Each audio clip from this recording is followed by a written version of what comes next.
In October 1918, a 12-man patrol entered the Argonne Forest in France. Only 7 came back. What happened in those woods was never officially explained. The military report called it combat fatigue. The survivors called it something else. Before he passed in 1963, one of those soldiers, Private James Mitchell, told his grandson what really happened that night. This is that story, and after you hear it, you might understand why the Argonne Forest remained restricted to military personnel for 3 years after the war ended. October 23, 1918. The war was dying. Everyone could feel it. The German army was retreating. Allied forces were pushing forward. Victory was close, maybe weeks away. But in the Argonne Forest, none of that mattered. Private James Mitchell was part of a 12-man night patrol. Routine. They'd walked the same route dozens of times. North from camp, through the clearing, west along the ridge. 2 hours out, 2 hours back. Simple. Mitchell was 22. He'd been in France for 8 months. He'd seen combat. He'd seen men die. But he wasn't prepared for what happened that night. The patrol started at 2100 hours. The October air was cold but manageable. Sergeant Harris led. Mitchell was third in line. Behind him were 11 other soldiers whose names would later appear in military records with identical timestamps. Missing in action, presumed dead, but that came later.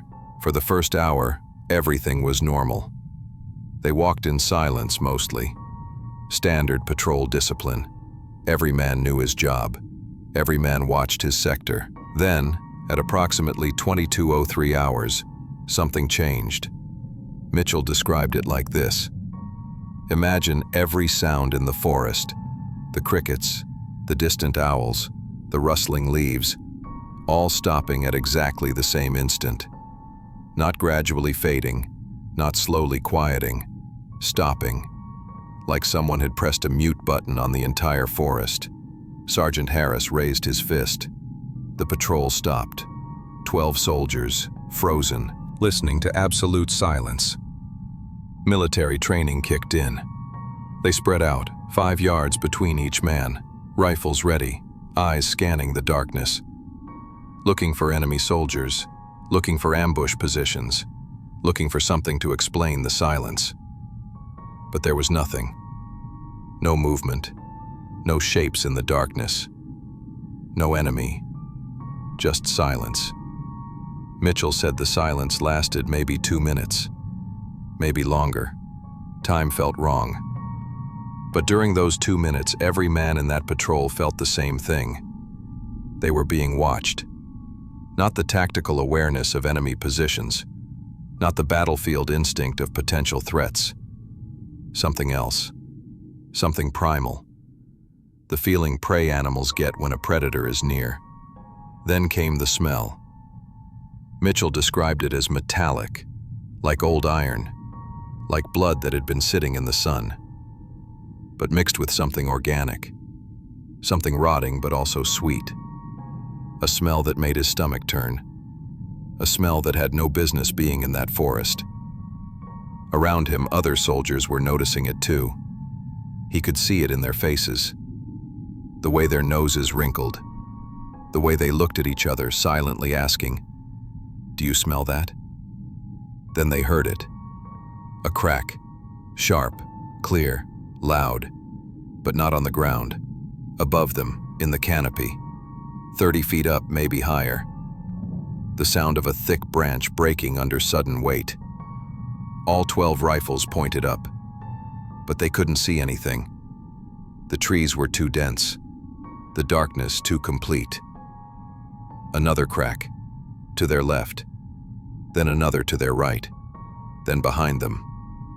Something was moving in the trees above them, branch to branch, circling the patrol. Sergeant Harris's voice cut through the darkness. "Identify yourself." No response. Just another crack.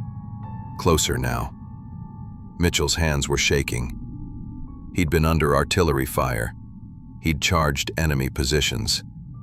But this was different. This was wrong in ways he couldn't explain. The cracking sounds continued, faster now, circling, always above them, always just out of sight. Then Sergeant Harris made a decision. Fire! 12 rifles opened fire. The sound was deafening. Muzzle flashes lit up the forest in stuttering bursts. Bullets tore through leaves and branches. Spent casings hit the ground like rain. They fired for maybe 10 seconds, maybe longer. Mitchell wasn't sure. Then Harris yelled, "Cease fire!" Silence again, except for the ringing in their ears, except for the sound of brass shells settling in the leaves. They waited, listening, watching, expecting something to fall, expecting the sound of something wounded, expecting anything. Nothing. No body crashing through branches, no blood dripping from above, no sound of retreat. Just that smell. Stronger now, so strong Mitchell could taste it. Then they heard something that made his blood freeze. Laughter. Not human laughter. Not quite. It was like someone trying to imitate laughter but getting it wrong. Too high in some parts, too low in others. Echoing wrong. Coming from multiple directions at once. Mitchell said that sound, that almost laughter, was worse than anything he'd experienced in the war, because it meant whatever was up there. It understood them. It knew what laughter meant. It was mocking them.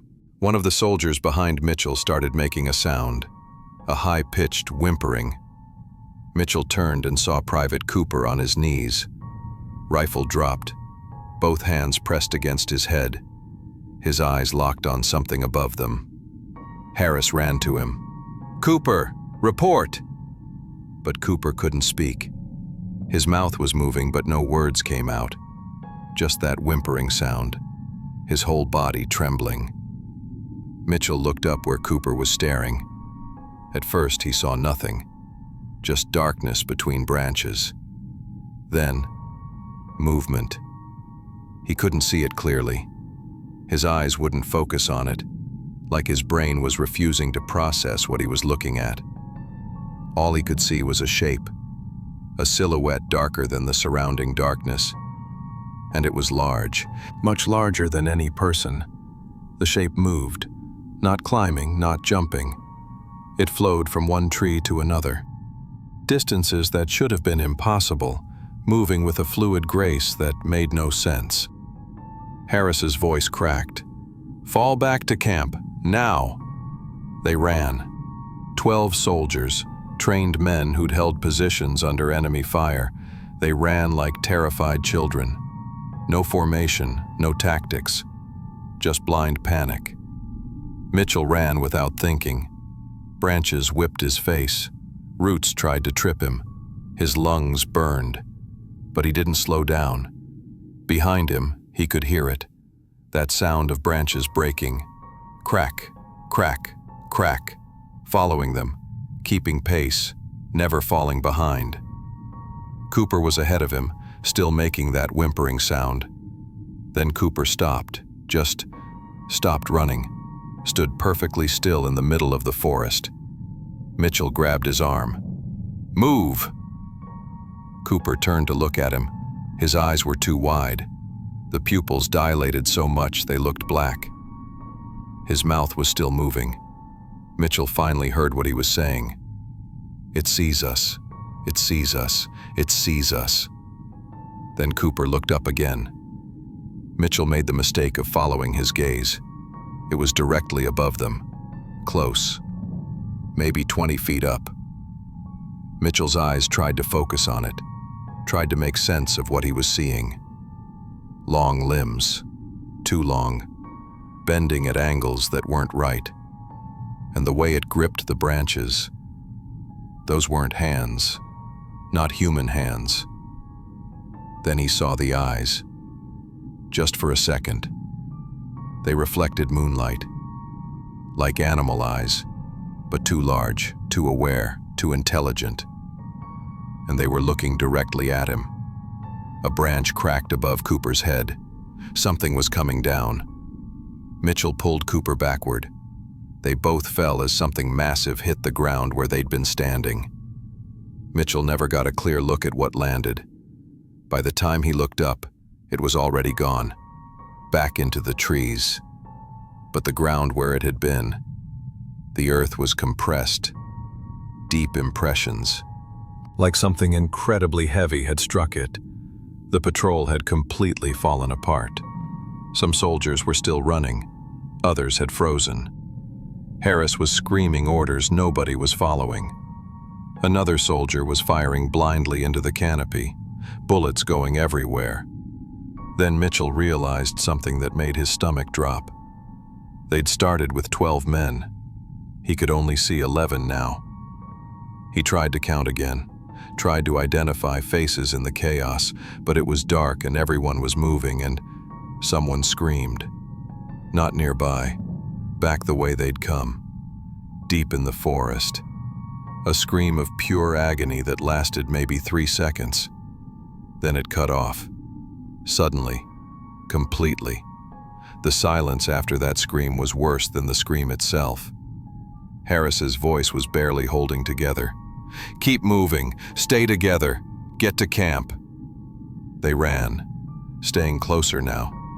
Nobody wanted to be separated. Nobody wanted to be alone. The trees were thinning, camp lights visible through the fog. 100 yards, 50, almost there. Behind them a new sound, not branches breaking anymore, something heavier, something on the ground. Footsteps, running, getting closer. Mitchell didn't look back. None of them looked back. They just ran faster. They burst through the tree line into camp. Guards jumped up, confused, as 11 panicked soldiers stumbled into the light, covered in scratches, covered in sweat, some crying, some unable to speak. The duty sergeant approached. "Harris, what happened? Where's Patterson?" That's when Mitchell realized. Private Patterson, the 12th man. He'd been with them when they started running. Somewhere in the chaos, he'd vanished. Harris couldn't speak. He bent over, hands on knees, gasping, and Mitchell saw tears running down his face. Sergeant Harris, the hardest man Mitchell had ever known, crying. Another soldier tried to explain. "Something in the forest. It took Patterson. Slow down," the duty sergeant said. "What took him? Germans?" "No," the word came from Cooper. His voice was hollow, empty. "Not Germans, something else." The duty sergeant looked at them like they'd lost their minds, and Mitchell didn't blame him. They sounded insane. Then everyone heard it. From the forest, loud enough that the entire camp could hear. Crack, crack, crack. Something was approaching, in the trees, moving branch to branch, coming toward camp. Every guard raised their rifles, pointing at the tree line. The sound got closer, closer. Then it stopped. Right at the edge of the forest, where the trees met the clearing. In the moonlight, Mitchell could see it now. A shape in the branches, tall, too tall. Its proportions wrong, limbs too long. It hung there, perfectly still, just watching them, looking at the camp, looking at the soldiers. Someone nearby whispered, "What is that?" Nobody answered, because nobody knew. The shape stayed there for maybe 5 seconds, looking, learning. Then it moved, one deliberate motion, and snapped a thick branch. Crack, loud, purposeful, a message. "I'm here, I'm real. I could come for you if I wanted." But it didn't. It just turned and melted back into the darkness. Gone. The camp exploded into chaos. Officers shouting, men grabbing weapons, someone trying to organize a search party for Patterson. But Mitchell knew. They all knew. Patterson wasn't coming back. Nobody slept that night. The camp stayed lit. Guards tripled, every eye watching the forest, waiting for that sound, that crack, that shape in the trees. But nothing came. The forest stayed silent, almost peaceful, like nothing had happened. At dawn, Captain Morrison called a formation, all available men. He looked tired, angry, and something else, unsettled. Last night, a patrol was engaged by unknown enemy forces. Private Patterson is missing, presumed captured or killed. I need volunteers for a search and rescue operation. Nobody moved. 60 soldiers stood there, not one hand raised. Morrison's jaw tightened. That wasn't a request. Sergeant Harris stepped forward. "Sir, permission to speak." "Granted. That wasn't enemy forces. We don't know what it was. But sending men back into that forest. Are you refusing a direct order, Sergeant?" Harris was quiet for a long moment. Then, "No, sir. I'll go." But he looked at his surviving squad members, at Mitchell, at Cooper still whispering to himself. "Some of my men aren't fit for duty." Morrison looked at Cooper, looked at the others, saw the 1,000-yard stare, saw men who'd fought for months without breaking, now completely shattered. "Fine. Harris, take whoever you think can handle it. Assemble a 30-man team, full combat load. We go in 1 hour." They went in at 0800, 30 soldiers, more than twice the original patrol. Every man armed, every man watching the trees. Mitchell's squad led because they knew where Patterson had been. They retraced their route from the night before. Everything looked different in daylight, less threatening, almost normal. Birds were singing, squirrels moved in the trees. The forest was alive again. Maybe it had all been a nightmare. Maybe in the daylight it would make sense. Then they found the clearing, the place where they'd heard Patterson scream. The ground was torn up, deep gouges in the earth, blood on the leaves. Not a lot, but enough.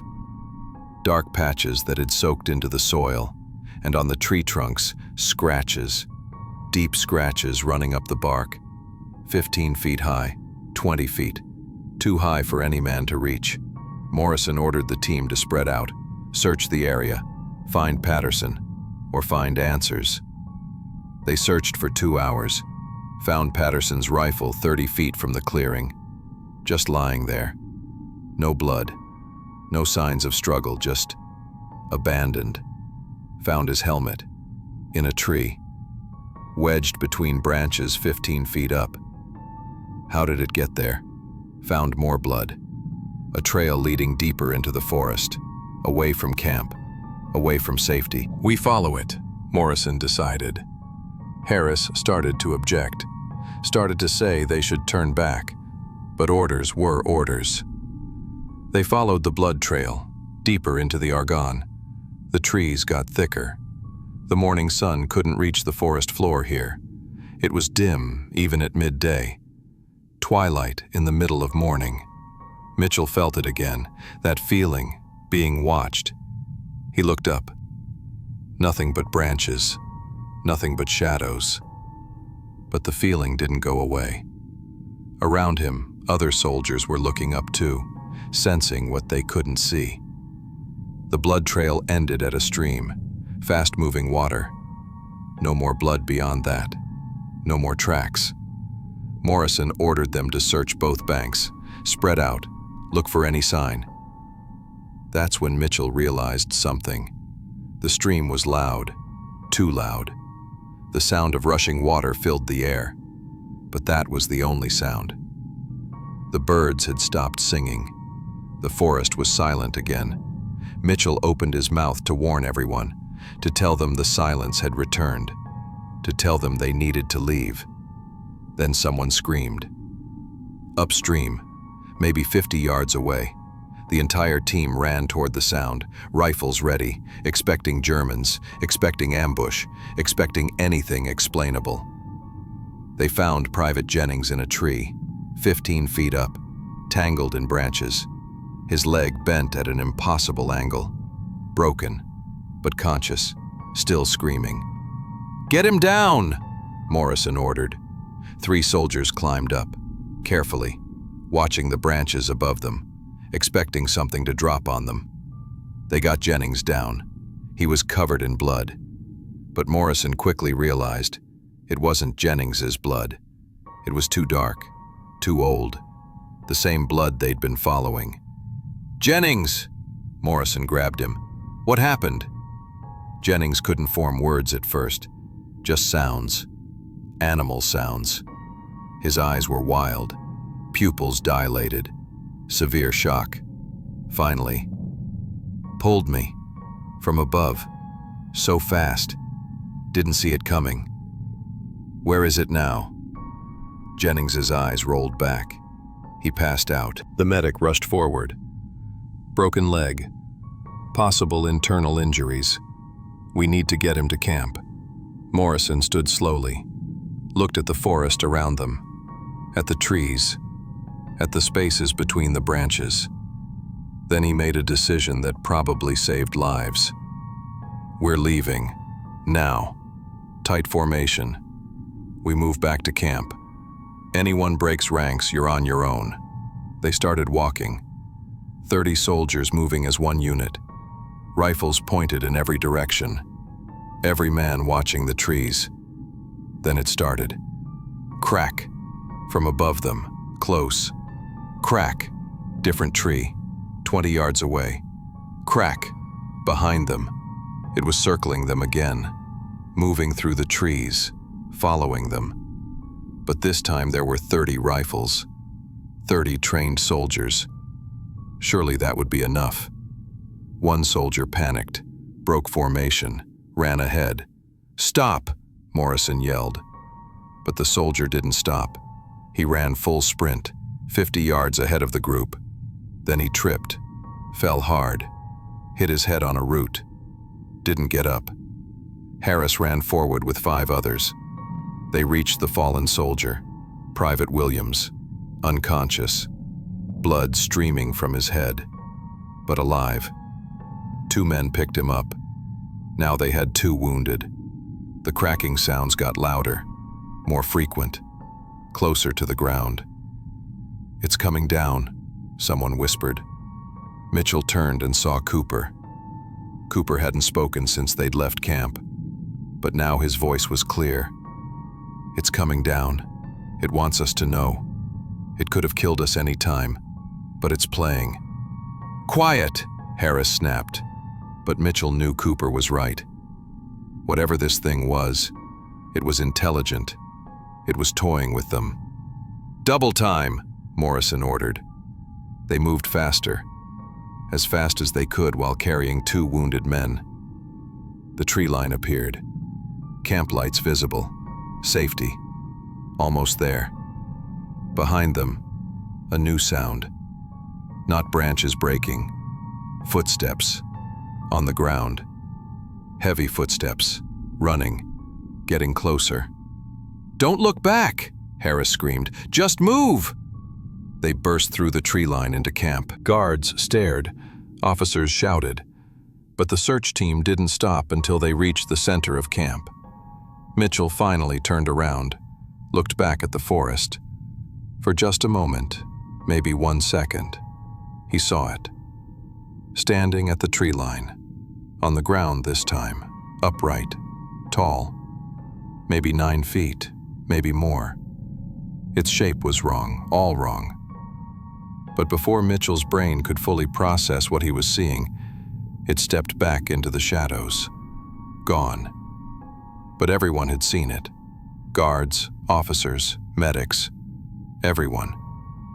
You couldn't deny what 50 men witnessed, but you couldn't explain it either.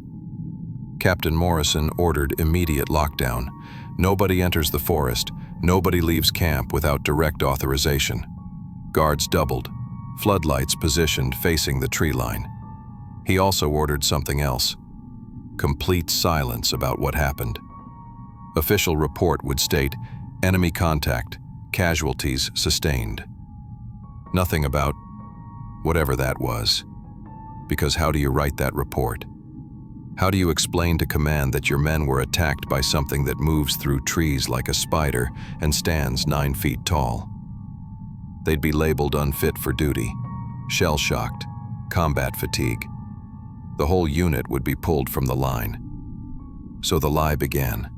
Germans, enemy patrol, a firefight, 1 man killed, 2 wounded. Standard combat report. But everyone knew the truth. That night, Mitchell sat with what remained of his squad. They didn't talk, didn't need to.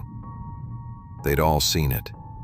Cooper sat alone, rocking back and forth, whispering, "It knows we're here. It knows how many we are. It's counting us, learning us." Rodriguez was praying, rosary beads clicking through his fingers. Harris was writing a letter to Patterson's family. The official lie. Your son died bravely in combat against enemy forces. The lie was kinder than the truth. Mitchell wrote letters too, to his own family, just in case. Around him, other soldiers did the same. The camp felt like a funeral home. Men writing goodbye letters while they were still alive. At 0200 hours, screaming woke the camp. Mitchell grabbed his rifle, ran outside. Guards were pointing at the forest, at the tree line. Mitchell's blood went cold. There were more of them now, not just one shape in the trees, multiple shapes, 5, 6, maybe more, hanging in the branches, perfectly still, just watching the camp. Different sizes, some larger, some smaller, all wrong, all impossible. A family, Mitchell realized with horror. That thing had a family, and they'd all come to observe. No one slept the rest of that night. Soldiers stood in the center of camp, rifles ready, watching those shapes watch them back. The shapes never moved, never approached, just watched, learning, studying. When dawn came, they were gone, vanished like they'd never been there. But everyone had seen them. Guard commanders, officers, medics. Over 100 men witnessed it. The next morning, new orders came from command. Resume normal patrols. The enemy threat has passed. Time to return to standard operations. Morrison read the orders, looked at his men, saw the fear, saw soldiers who'd survived months of combat, now terrified of entering those trees. He made a decision that probably ended his military career. I'm requesting this unit be rotated out. Combat fatigue. We need rest. Command denied the request. The war was almost over. Every man was needed. Resume patrols or face disciplinary action. Morrison called formation. I need volunteers for tonight's patrol.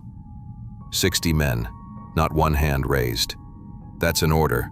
Still nothing, until Harris stepped forward. I'll go, sir. Mitchell saw it in Harris's eyes, the certainty, the acceptance. Harris knew he wasn't coming back. 6 more volunteers stepped forward, including Mitchell. Not because they were brave, but because orders were orders, because that's what soldiers do. 7 men. That's all Morrison could get. 7 men willing to enter those woods. They were scheduled to depart at 2100 hours. But at 1800 hours, something happened that changed everything. Word came down at 1800 hours. The armistice had been signed. The war was over. Effective immediately, all combat operations were to cease. The entire camp erupted in celebration. Men cheering, hugging, crying with relief. They'd survived. The war was over. They were going home. But the celebration felt hollow to Mitchell. Because the war ending didn't change what was in those woods. Didn't change that Patterson was still missing. Didn't change the shapes they'd seen watching them. Morrison canceled the patrol. With the armistice, there was no military justification for sending men into danger. The forest could stay unexplored. Let it keep its secrets. Over the next 3 days, the camp began packing up. Units were being reassigned. Men were being processed for return home. The Argonne Forest operation was ending. Mitchell should have felt relief, should have felt joy. But every time he looked at those trees, he felt them looking back. On the third night, Cooper disappeared. He'd been getting worse. The whispering had turned to rambling, about eyes in the darkness, about being counted, about them waiting. The medic said combat fatigue, recommended psychiatric evaluation. But before they could process him, he vanished. His bunk was empty, his personal effects still there. No sign of struggle. He'd just left. Guards at the perimeter said they saw nothing. Nobody left camp. Nobody entered the forest. But at dawn, someone found Cooper's boots at the tree line, neatly placed, side by side, pointing toward the forest. Morrison organized a search, 50 men. They found Cooper half a mile into the forest. He was alive, sitting under a tree, completely unharmed. But he wasn't speaking anymore, wasn't moving, just sitting there, eyes open, staring at nothing. They carried him back to camp. The medics said catatonic, shell shock. He'd have to be institutionalized. But Mitchell saw Cooper's face as they carried him past, saw his eyes, and for just a moment, Cooper looked at him, really looked at him, and Cooper smiled. Not a happy smile, a knowing smile, like he'd finally understood something the rest of them didn't. That smile haunted Mitchell for the rest of his life. The camp closed on November 15th. Most units had already been reassigned. Mitchell's squad was among the last to leave. As they marched away from the Argonne, Mitchell looked back one last time, at the forest, at the trees. For just a moment, he saw movement. High in the canopy, a shape, watching them leave. He never told anyone what he saw. Not then. The official casualty report for Mitchell's unit listed 1 KIA, Patterson, 2 WIA, Jennings, Williams, 1 psychiatric casualty, Cooper. Cause: enemy contact and combat stress. The Argonne Forest was declared restricted to military personnel only. No explanation given, no reason provided. The restriction lasted until 1921. When the restriction was lifted, civilians began entering the forest again, and the disappearances started. Between 1921 and 1925, 14 people vanished in the Argonne. Hikers, hunters, locals who knew the forest well. All vanished without a trace. French authorities investigated, found nothing. No bodies, no evidence, no explanation. Eventually, the cases went cold. The forest developed a reputation. Local villages wouldn't enter it, called it Le Bois qui observe, the forest that watches.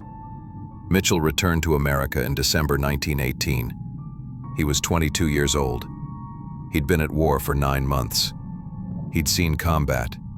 He'd seen friends die. But he never spoke about the Argonne. Not for 45 years. Mitchell lived a normal life after the war. Got married, had children, worked as a postal clerk in Ohio. By all accounts, he was ordinary, quiet, kept to himself. But he never went camping, never went hiking. When his children asked why, he just said forests made him uncomfortable. He never explained why. His wife noticed he couldn't sleep on October 23rd. Every year, the anniversary, he'd stay up all night, lights on, sitting by the window, watching the trees in their backyard. When she asked what he was looking for, he'd just say, "Making sure." Making sure of what? She never got an answer. Over the years, Mitchell kept track of the other survivors, wrote letters, tried to maintain contact. He needed to know he wasn't alone, that others remembered, that it had really happened. Sergeant Harris died in 1931, car accident. But his widow told Mitchell something strange. The night before he died, Harris had been agitated, kept saying he saw something in the trees outside their house, kept insisting something was watching. She thought it was the alcohol. He'd been drinking more since the war, but now she wondered. Rodriguez made it until 1945, heart attack. But his daughter told Mitchell her father had become increasingly religious over the years, attended church daily, kept blessed water by every door. When she asked why, he'd just say, "Protection." Protection from what? He never said. Of the 7 who survived that patrol, Mitchell outlived them all. By the 1960s, he was the only one left, the only one who remembered, the only one who knew what really happened in those woods. The burden of being the last witness weighed on him. In October 1963, Mitchell's health began failing. The doctors said lung cancer. He had maybe weeks, maybe days. His grandson, the man who told my grandfather this story, visited him in the hospital. Mitchell was 75 years old, dying, but his mind was clear. And for the first time in 45 years, he talked about the Argonne. He told his grandson everything. The patrol, the sounds, the shapes in the trees, Patterson's disappearance, Cooper's breakdown, all of it. His grandson listened, didn't interrupt, didn't judge, just listened. When Mitchell finished, his grandson asked the obvious question, "What do you think it was? Really?" Mitchell was quiet for a long time. Then, "I don't know. I've spent 45 years trying to figure it out, trying to make it make sense. And it doesn't. Some things don't make sense. Some things just are." Mitchell died 2 weeks later, but before he died, he made his grandson promise something. Promise to never go into old forests alone. Promise to never dismiss that feeling of being watched. Promise to remember that humans aren't always at the top of the food chain. His grandson kept that promise. Never went hiking, never went camping. And when he had children, he told them the same thing. Don't go into old forests, especially at night, especially alone. But he didn't tell them why. Didn't tell them about Mitchell. Didn't tell them about the Argonne. Not until one of his children asked to go hiking in the Appalachian Mountains. That's when he told them everything. The whole story. Just like Mitchell had told him. And they laughed. They thought it was just a scary story. Just grandfather trying to keep them safe with tall tales. So they went hiking anyway. 3 days in the Appalachian wilderness, deep forest, old forest. The kind of forest that's been standing for centuries. They came back changed. Wouldn't talk about what happened. Just said they weren't going back. Ever. When pressed, all they'd say was, "We heard something. In the trees. Above us. Following us." What did it sound like? Like branches breaking. Crack, crack, crack. After hearing about his children's experience, Mitchell's grandson started researching, looking for patterns, looking for similar reports. He found them. Disappearances in forests worldwide. Not modern forests, old forests, ancient forests. Places where trees have stood for centuries, where humans rarely go. North America, the Appalachian Trail, the Pacific Northwest, the deep forests of Maine. Reports of hikers vanishing. Sometimes their bodies found, sometimes not. Sometimes just their belongings, neatly stacked like they'd been carefully placed. Europe, the Black Forest in Germany, the Carpathians, the deep woods of Scandinavia. Same pattern, same disappearances. Asia, the Aokigahara Forest in Japan, the forests of Siberia. Ancient places, old places. The pattern was always similar. Experienced hikers, People who knew the woods. People who should have been safe. Gone. Search parties finding nothing, or finding evidence that made no sense. Gear in trees. Clothes folded neatly. Footprints that ended abruptly. And witnesses. Rare, but they existed, describing the same things. Sounds in the canopy. Crack, crack, crack. The feeling of being watched.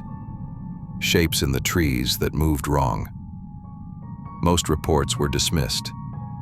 Accidents, animal attacks, people getting lost. Reasonable explanations.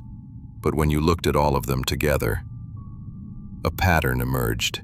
Mitchell's grandson compiled his research.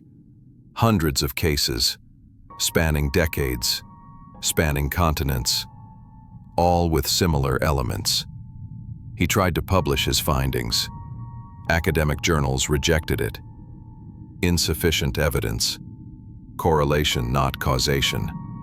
Anecdotal reports, unreliable. He tried to contact authorities. National Park Service, Forest Services. They thanked him for his concern, but said they had no evidence of unusual activity. He tried online forums, posted his research. Some people believed, most didn't. Called it conspiracy theory, called him paranoid. Eventually, he gave up trying to convince people, but he kept researching, kept documenting, kept tracking the disappearances. Because every year, more people vanished in old forests. Every year, more witnesses reported sounds in the trees. Every year, the pattern continued. And he realized something that kept him awake at night. The Argonne Forest incident happened in 1918, over 100 years ago. Whatever Mitchell and his squad encountered, it's still out there. And it's patient. It doesn't hunt often. Maybe that's why we don't notice. Maybe that's why it remains hidden. It takes one person here, one person there. Never enough to attract real attention. Never enough to force investigation. Just enough to survive. And it's intelligent enough to avoid detection. Smart enough to leave little evidence. Careful enough to remain hidden.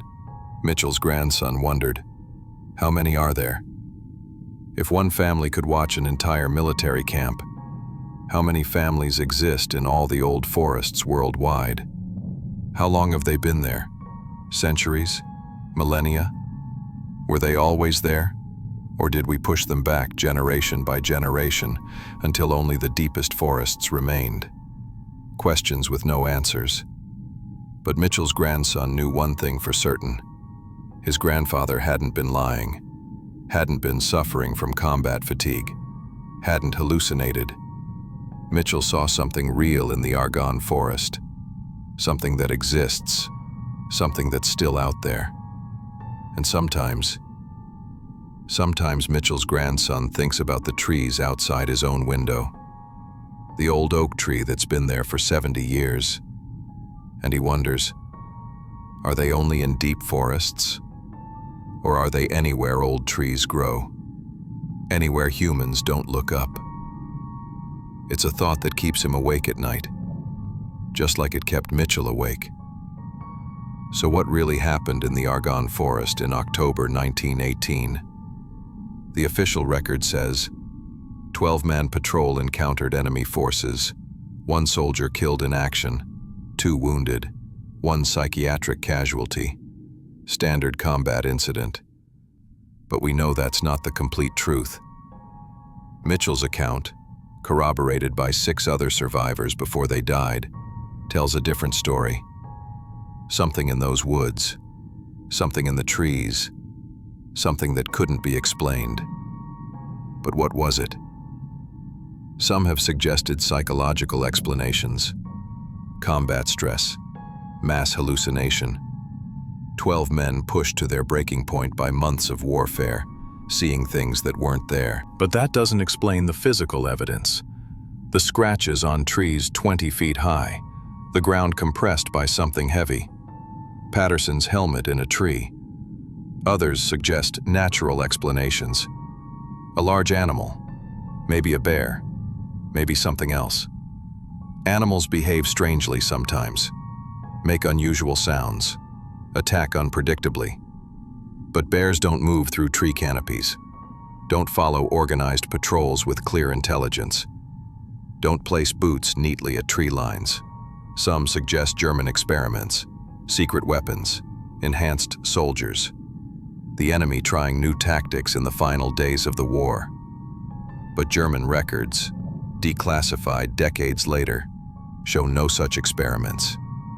No operations in that area. Nothing to explain what Mitchell described.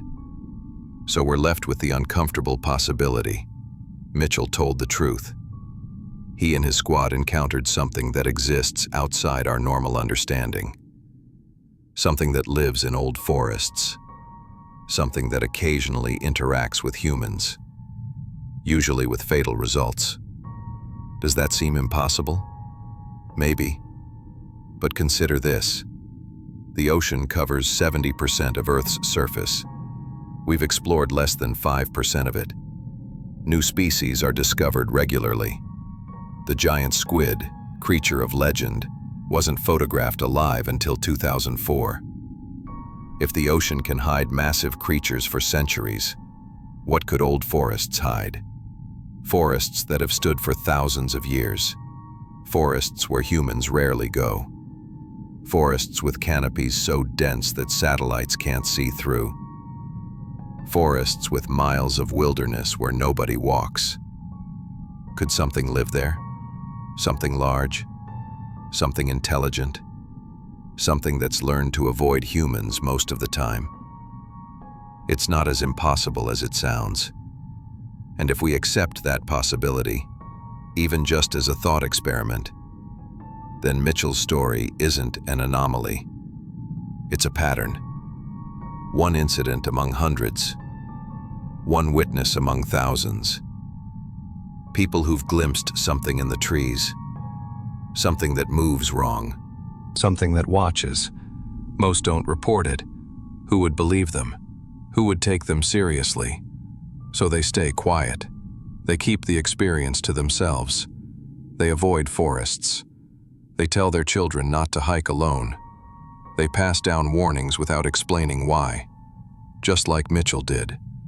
The Argonne Forest is still there, still restricted in certain areas, still avoided by locals who know the old stories.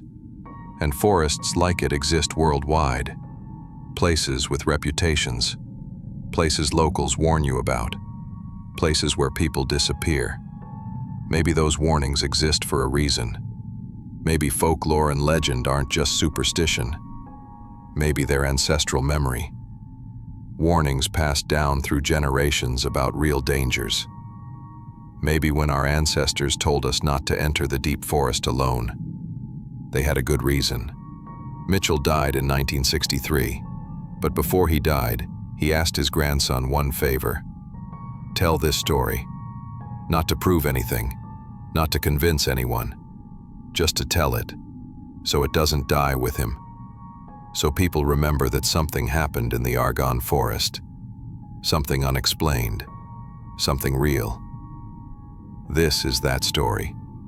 And whether you believe it or not, that's up to you. But maybe tonight, when you're alone, and you hear a sound outside your window, maybe you'll look at the trees a little differently. Maybe you'll wonder what's watching back. And maybe, just maybe, you'll understand why Mitchell never went camping again. Thanks for listening. And if you ever find yourself in an old forest, and you hear branches breaking above you, crack, crack, crack, just remember what Mitchell said. Don't look up, just walk away, calmly, quietly. And whatever you do, don't run. Because if you run, it knows your prey.